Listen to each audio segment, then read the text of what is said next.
It was simple, we thought. Take a few chromosomes, slice them up, put them over there, and hey, perfect human being. I'm still not sure what went wrong. Maybe a miscalculation, a misprocedure, or maybe something beyond our control. Who knows? We were intrigued by human emotion. Anger, despair, euphoria. Was it possible to lock the mind into one emotion? To lock it into a euphoric state so that no sadness or anger would cloud its thoughts? Theoretically, yes. I won't describe the procedures of our experiments to you, both because I wouldn't want you to repeat them, but also I fear I will go mad if I have to recount them. The terrible things we did. We were ambitious, youthful. Nothing could stop us, and no one could tell us we were wrong. All I will tell is that we got a hold of a few stem cells, nurtured them into fetuses, and tampered ever so slightly with the genetics. The experiment was called the Angel Man Project, and the goal was to create a being which felt only happiness. But something went wrong. Terribly wrong. Half of the test subjects died unexpectedly, without warning and without cause. The remaining half were mostly born hideously distorted. 3 were born well. Perfect, we thought. A human with mental capability beyond any other due to its locked euphoric state.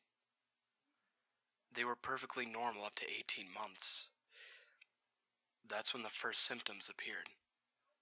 A lack of balance, trouble sleeping and eating, low responsiveness.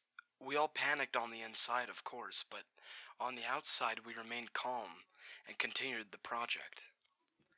We should have ended it there. We should have taken those damned subjects and euthanized them and burned them and closed the lab, but we continued. Things only got worse. The subjects' movements became increasingly sporadic, and they still could not utter words, although they could laugh, and did so often. Much too often.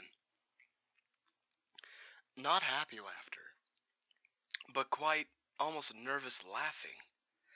Nearly consistent, no matter how much pain was inflicted on the subject, it merely stared at you and laughed, as if it were mocking you, calling your attempts to harm it futile.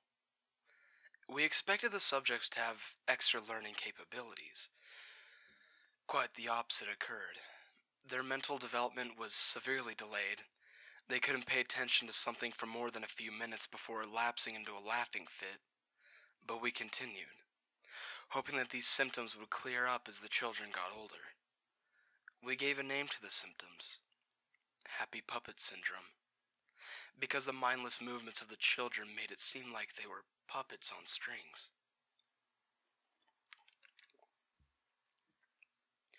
5 years into the project, we realized there was no hope.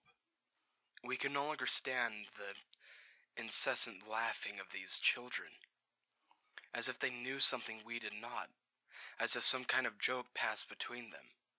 To look at a child and to see it twitch sporadically and laugh excessively is a haunting thing.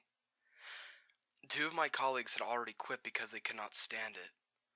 I never heard from them afterwards. They're most likely dead. The children had not talked for 5 years, only laughing their damned laugh. We went in to give them breakfast and they stared at us with those huge eyes, twitching, giggling, and saying nothing. We laid the meal in front of them and left. The meal was laced with toxins that would silently and painlessly kill the subjects. It was a painful thing to do, but it had to be done. However, it would not be that easy. As a friend of mine set a tray of food down in front of one of the boys, the laughing stopped. The boy looked up at my friend, his eyes suddenly dark, dead serious, laughing gone. They continued to stare at him and twitch for a while. My friend was in shock and would not move. My colleagues and I stood with pen and notepad ready to take notes. Suddenly, my friend fell to his knees, grasping his head and yelling furiously. He appeared to be in a tremendous pain. My colleagues and I were so surprised by this we could do nothing but sit and watch. My friend collapsed to the floor, yelling curses. He jerked violently a few times, and then went limp. I held back the urge to be sick more successfully than a few of my colleagues. Something about this was not normal. A dark presence seemed to tower over us. We immediately sealed the entrance. The boy stopped, looked at the door, and laughed. He fell to the floor, twitching and rolling about, laughing insanely. The two others did the same. After a few minutes, the fit ceased, and they stood up, still twitching, still giggling. The lights went out. I heard crashes, glass shattering, screams. The most terrifying thing of all were the haunting whispers, coupled with the quiet laughing. When the lights went back on, the subjects were gone. Two of my colleagues lay unconscious beside me, their bodies twisted at odd angles, blood trickling from their drooping mouths. At first they appeared to be dead. They showed no vital signs. But as I leaned in, I could hear them laughing, ever so slightly. I went over to examine my friend. No pulse, no breathing, but he continued to laugh quietly.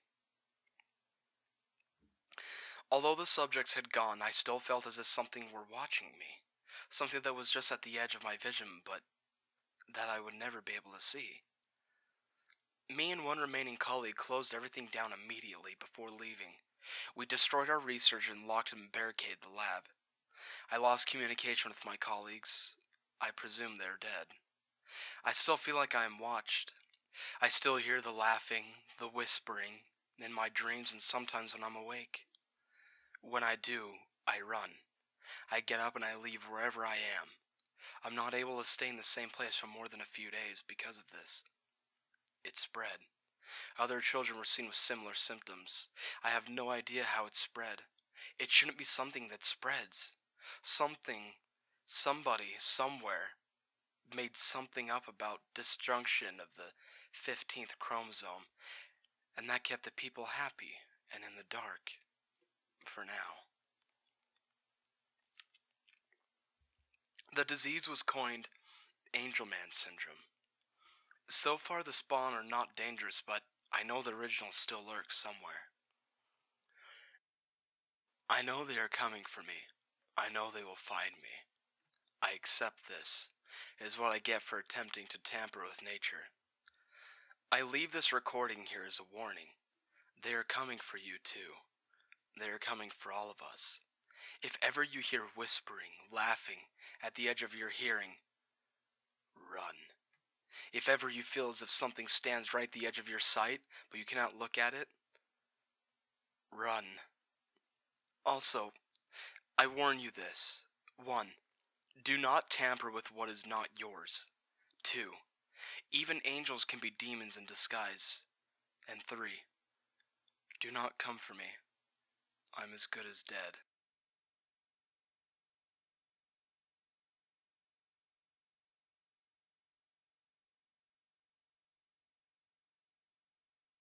The following recording was found in an abandoned and hidden laboratory discovered deep in an Alaskan forest. The laboratory consisted of an observation room and a containment room. The containment room was barricaded and locked, and the entire lab seemed to have caught fire at one point. Traces of blood were found after the containment room was breached, and a window was shattered. The exact nature of this lab is yet undiscovered.